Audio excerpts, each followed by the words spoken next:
رامي، شوف ايش جبت لك اليوم. جبت لك ماتشا. وبما انه احنا هنا بجامعة ميامي، شنو رأيك نحكي لهم شوي عن الدراسة هنا بأمريكا؟ قبل ما نحكي لهم، هاي انت سويتي؟ لا. منو سواه؟ هذاك الكافتيريا.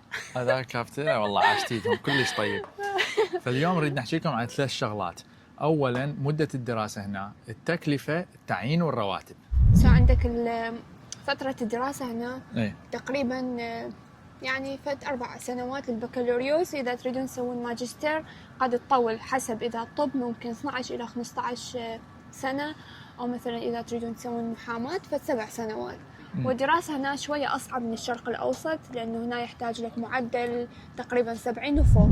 ثاني شيء هي التكلفة. الدراسة بأمريكا كلش غالية، يعني المدرسة العامة بين 15 إلى 30 ألف بالسنة دولار، والمدرسة الخصوصية بين 30 ألف إلى 90 ألف بالسنة. فالواحد لما يجي هنا المدرسة بأمريكا لازم يسوي علاقات، لأنه التعيين غير مضمون. بس بالنسبة للتعيين مو معناها عندك شهادة أمريكية تقدر رأساً تشتغل هنا، مو؟ لا، لأنه هنا يريدون خبرة.